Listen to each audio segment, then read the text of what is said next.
Right, so basically we were all in Trafalgar Square and it was good. There was fires, everyone was going mental. It was a really, really good atmosphere.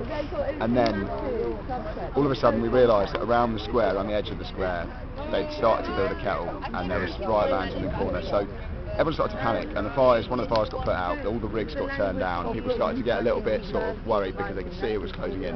There's a sort of spark in my brain, and it sounds like a sort of, it really feels like it went from a thought in my head, and I suddenly was running past, and I saw a couple of people climbing down. There's only about 2 or 3 people on the plinth, up on Nelson's Column, and so I thought about it for a minute and then just realised, you know, that the safest place to be was to be up on there, and there was something that seemed really right about it as well, because it was Nelson's Column, because it was that pivotal point. It was it was some kind of delicious patriotism. Not that I'm a patriot, but I love British culture and British people in Britain. I don't like the oligopoly and, you know, the fucking kleptocratic robbery of the world under the name of empire. It doesn't really blow about anyway.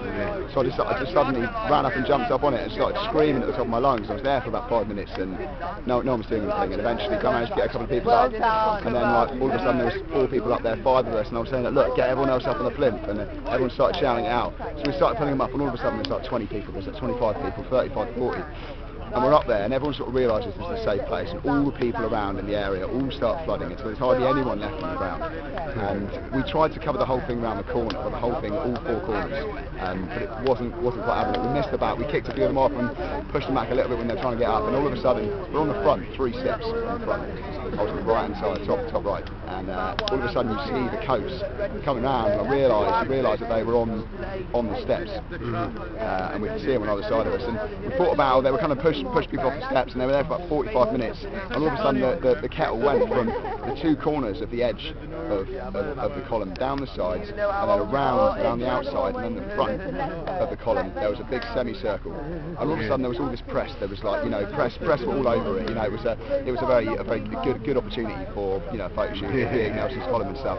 And then they all basically stood there for a bit, and it was kind of this real standoffy moment, and everyone was sort of chanting and stuff, and then I suddenly looked over and realised that, and there was a police helicopter up in the sky, or I think it was a Sky News helicopter, and it had the spotlight. All of a sudden my mate rings up, mate, you're on the news, I'm watching, do you know what I mean? I was like, fuck.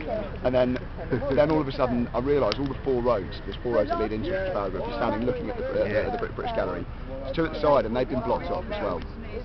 Both sides, there was a roadblock there to stop 2 solidarity protests, and I looked round to the sides, there was these other ones, and I got chatting with this copper at the top, always trying to deprogram them. Started off saying, you know, if you're a good person, you're not just doing this for the money, you believe in freedom, humanity, you believe in all these things, think about your kids, all this sort of stuff. Started to get through to him a little bit, and ended up chatting to him for about an hour and a half, and he was incredibly brainwashed. He tried to mention the July 7th bombings and 9/11. He wasn't having any of it. He said I had very extremist views, but apart from that, I started to get through, and I think I planted a few seeds in there, and hopefully he'll start his journey. But after that, he said to me, basically, you know, he's like, look at all of these kinds of stuff, look what they've done, you know, starting fires and stuff, damaging the monuments. But he said, you know, when it comes, if I get the order in my ear, mate, all of those camps can get fucked, but I'll tell you, mate, and you can just come down here, alright. So there's people out in 1s and 2s anyway. Typical. So we just waited there for a while until eventually the kettle closed in, and I left, and then got nicked for, I got my picture taken and let out eventually from the kettle through a line of 2 rows of police officers, and then eventually got back into the cop truck, and everyone else gave the details. I wouldn't give my details, give my first name, said I hadn't committed an offence. Then I had burnt hair from the fire we started up on Nelson's Column, and he was like, people were doing petrol bombs earlier, maybe I've got you as a subject for that, so that's why you have to give us your details. And they threatened to take DNA and my fingerprints and stuff and take it out to the cop shop, and it would have been there, and I wouldn't have come here and seen this. And this was the other thing, I had this passion inside me. I didn't want to give my details, and I was willing to go through and fight, but I didn't want to.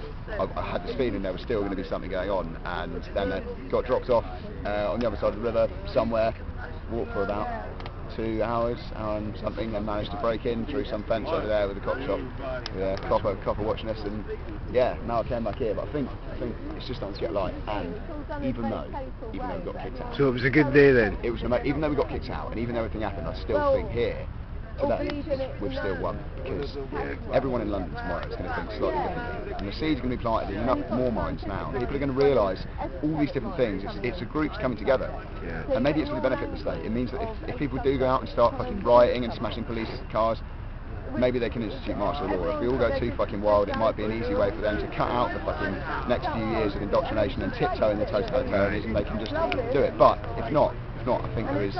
It's been a crazy day. They're going to be one to tell my grandkids about, and I get back, and I'm sure there's going to be pictures of me on various different stuff. I'm sure there is. Screaming on top of their noses. It does feel like I wouldn't claim credit for it, but from my perspective, it seemed very much like no one else was going up there and shouted and screamed, and it felt like this thought in my mind went from there to all of a sudden I was in one of the most iconic points in the middle of the city of London with 4 roadblocks, with the roads coming in, with the police with a fucking helicopter there shining down, with all these mates with tech cameras, all the forward intelligence blue bib guys there trying to take your face, and all these press, loads of press, all behind the 2 rows of kettle. And yeah, I think we're winning. I think 2011 is going to be the one.